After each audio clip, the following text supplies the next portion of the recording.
Today, I have joined by Ms. Negina Yari, and she is an expert of peace and security.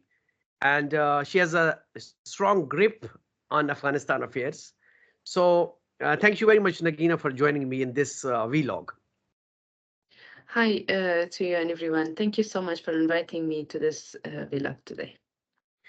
So, my first question is this, Negina, that the International Criminal Court has put forward a request to issue the arrest warrant of Habatullah Khunzada and Abdul Hakim Haqqani, the two individuals that they put for the arrest warrant. Uh, what is your take on this? Thank you for the question. And as women and girls of Afghanistan have been suffered a lot during almost 4 years when the Taliban took over in 2021.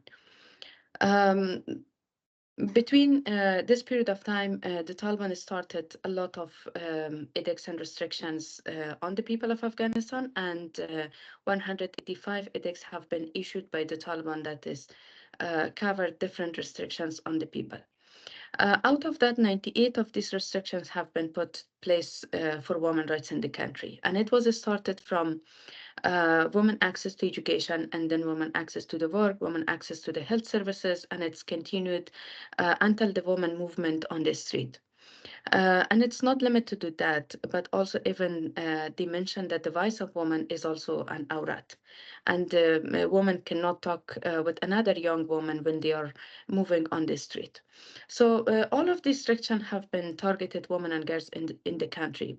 And it have been implemented during last short period of the time that have been started the new dictatorship regime almost in the country.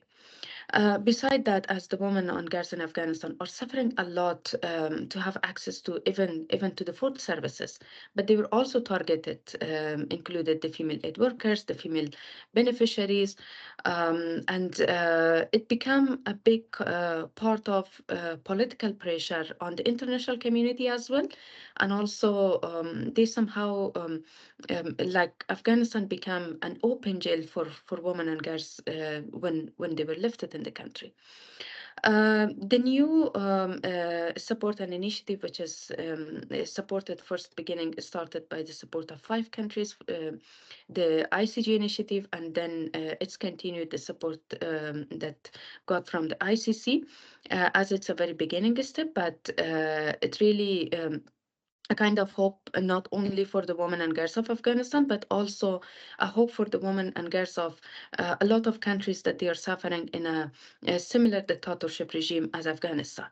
And it gives that a lot of restrictions that's going to be imposed and implemented by the Taliban on women and girls in the country, it hasn't been unnoticed, and it hasn't going to be unpunished. So there is a court that they are going to hold them accountable on all those crimes that are happening against humanity in the country. Okay, so what will be the impact of this arrest warrant? Maybe they may you mean that it is a symbolic gestures from the international community, or what could be the mechanism of the International Criminal Court that these two individuals who has been put into this request, they would be arrested? Um, as we all know how the geopolitical is playing role in the country, and especially this intelligence war which has happened during all this period of time in Afghanistan. It definitely will be having a lot of other impact on the process which is going on around the country, especially on continuation of the Doha talks with the Taliban, and secondly, which is some of the countries have been started recognizing the Taliban regime, and they have been provided some of other technical and political support to them, and also the movement of the most of the Taliban leaders in some of the neighborhood countries, included some of the even Arabic countries, and the new restrictions and the new ICC which is going to be applied and going to be accepted by the judgment process. We understand that we'll be having a lot of other procedure in that area, which is, as I mentioned, it's a very beginning step. But it will definitely impact a lot of other processes, including that a different group and people have been worked closely to include the sanctions on Afghanistan. So that would be also one of the big area that would be limiting the advocacies for the sanction of a lot of countries that they have been pushed for. And secondly, it will definitely increase the restriction of the movement of the Taliban leaders inside the country, and they will also limit them to travel outside the country. So it's not only a travel ban, that will be also beyond that. And once it's going to be implemented, definitely a lot of actors who were involved in the country. According to UNESCO, the figure that they provide that 1.4 million girls are out of school since Taliban's took Afghanistan, like August 15, 2021. So ICC also mentioned that persecution on the basis of the gender. So being an expert, what is your thought on this? That what is the fear of Taliban's from the girls' education? Because the religion they represent, Islam, in Islam, I think that the gender balance and the education and the importance for the girls is extremely high.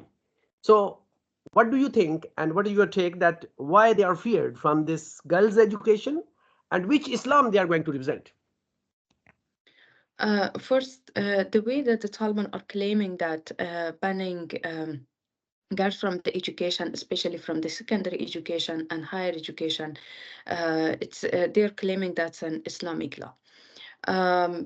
We all Muslim, and we too totally understand that how beautifully Islam have been giving the rights of education to women and girls around the world, and especially for most of the Islamic countries, we have seen that how women are continuing their education until they are continuing to the PhD, and even beyond that, not limited to education sector, but even they are playing a very high role at the political level of their countries.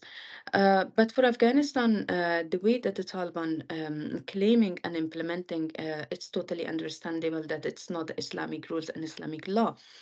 We all know that well. But first, they want to have a political control. They are using that as a political tool and as a political control inside the country, because it's going to a very dictatorship regime. So most of the dictatorship regime in a history of the world, it have been mentioned that they are going to target a specific ethnicity, a specific gender, a specific geographical location in order to show their political game, and then to how to politically control the people and how to pressurize the people that they should not ask for their rights. And secondly, it's also a historical precedent of the Taliban. It very clear message when the Taliban take over in their first regime, they were also limited the same women and girls from education, and they were also put a lot of ban on continuation of the education for the secondary, and the women were also limited to work.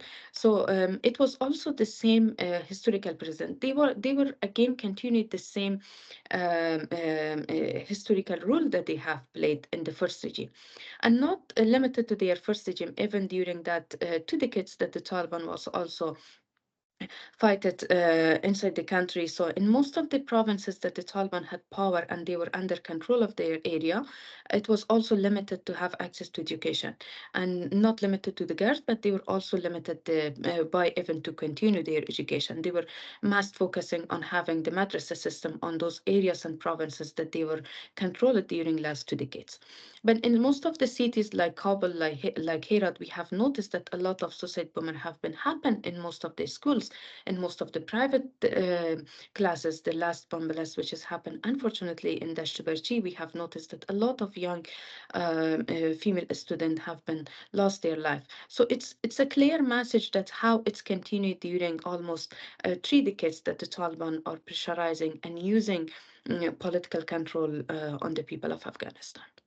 So Donald Trump recently, in his second term in office, he has demanded that the Taliban should send back or give back the weapons that the leftover weapons that the Americans left there. So how you think that Taliban's will fulfill this demand?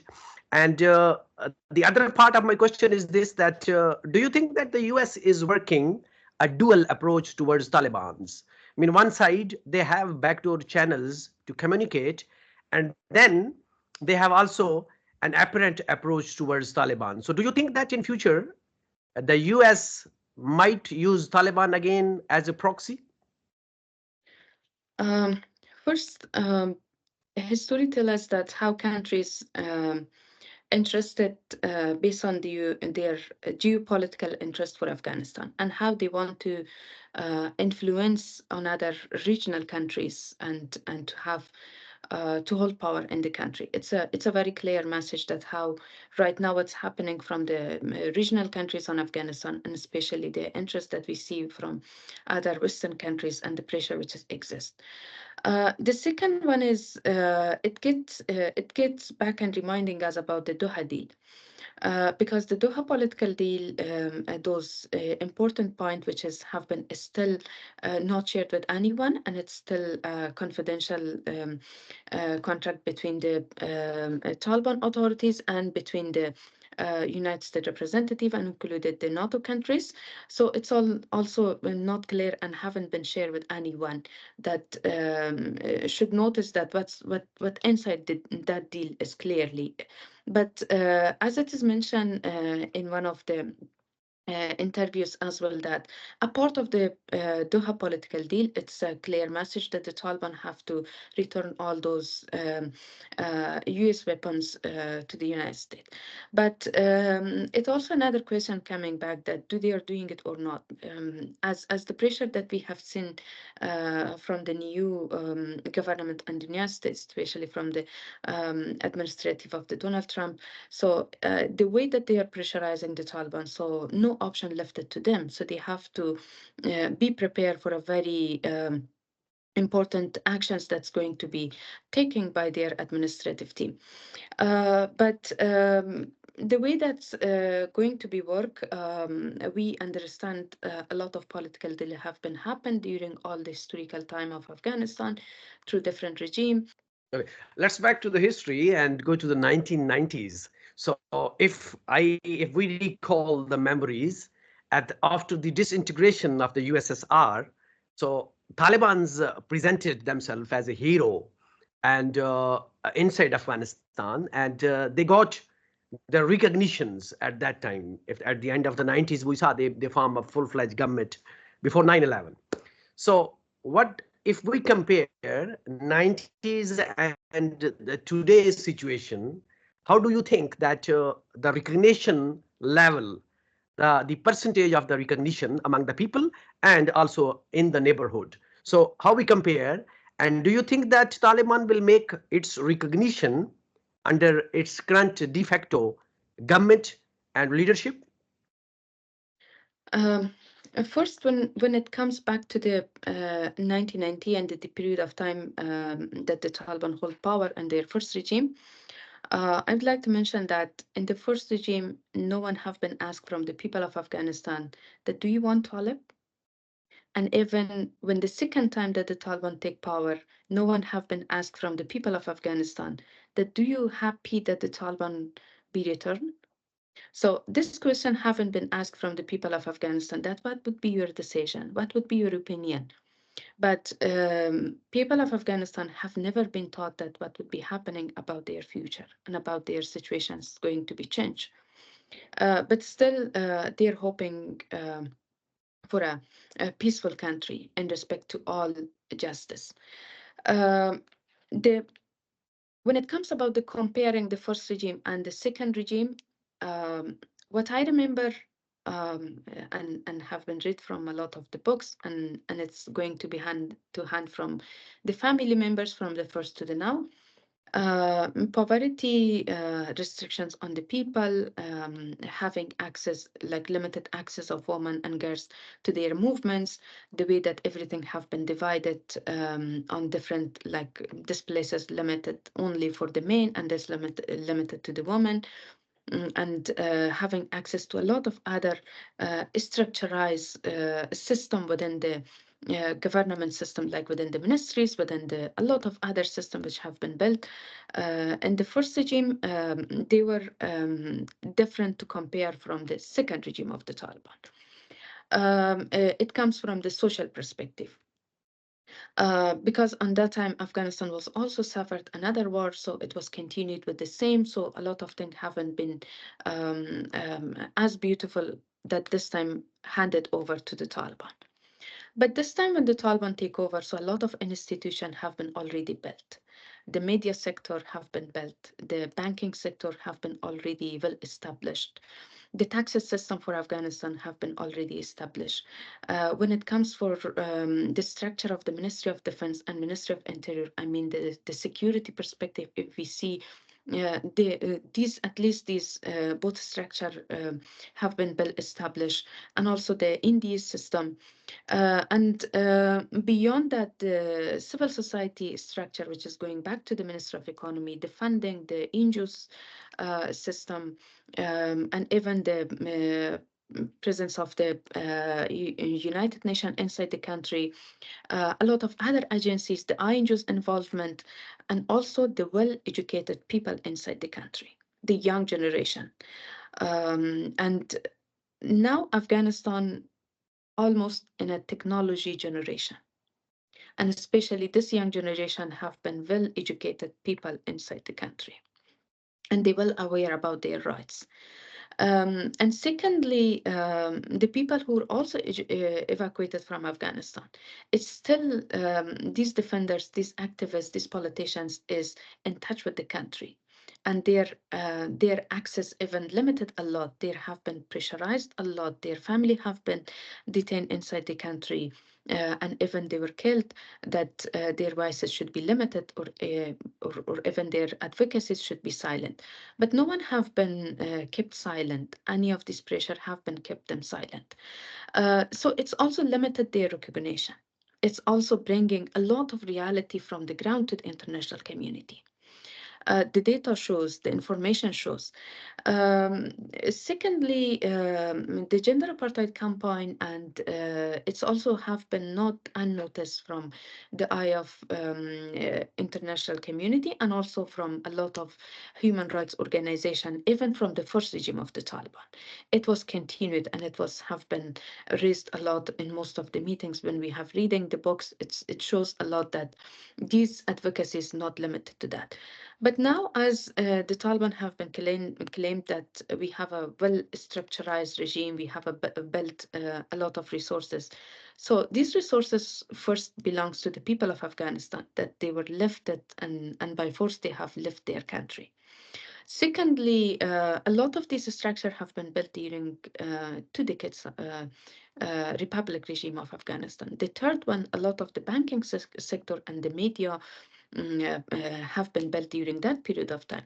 But as we see even during these 3 years, how the social structure is going to be collapsed. And a lot of things have been downsized in the country. A lot of organizations have been closed. A lot of INGOs have been left the country. And not limited to that, a lot of special force have been left the country. And we see that what's going on, even the Taliban would not be able to continue paying their soldier salaries, and how the changes are going to be happen. So it goes much more right now, has the technology accessible to them. They're using most of the other way of activities which is going on through different channels for their own political recognition first, and secondly for their they're using as a tool of their campaign. But we all understand that really what's going on. Afghanistan is not limited to that situation, and to notice and to mention that the Taliban is also not the first regime that hold power in Afghanistan, and they are not going to be the last regime as well. Afghanistan had a lot of different experiences, and the way that the Taliban have been pressurized people inside the country. We have done a lot of consultations with different group of the people inside the country, and we have noticed that no one is happy with what the Taliban is doing inside the country, especially about the resources, especially about even they are not accountable to the people of Afghanistan, where these taxations are going on with a lot of limited access of the people to their deposited monies in the banking system. So it's similar to their first regime, but the difference is that this time a lot of structurized system have been handed over, which have been a big achievement during the 2 decades republic regime of the country. Okay. So my last question: that what do you see the future of Taliban in Afghanistan? Um, the future of the Taliban is crystal clear to everyone, and it's especially for the women and girls of Afghanistan. The international community give a lot of chances to the Taliban, especially during these 3 years. And even financially, they were provided a lot of support to the people of Afghanistan as well. That at least the Taliban should notice that our financial support should not be politicized. But unfortunately, everything have been politicized by the Taliban and have been used for their political control. Right now, the dependency and the support that the Taliban is seeking from their neighborhood countries, so they have to be aware of that these neighborhood countries will not going to support them for a long period of time. And today I was reading another news that the Deputy Minister of Interior mentioned that now we have one country that they are not going to veto when the discussion is going to be happen, the Security Council.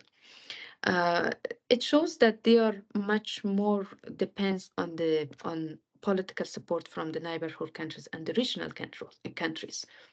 But they are not well aware of how political games are going to be changed and how political interest is going to be changed, because Afghanistan and their regime is not going to be one of the important options for the region and even for the political discussions that's going to be prioritized by international community, that no, I'm going to continue this kind of support for a long period of time.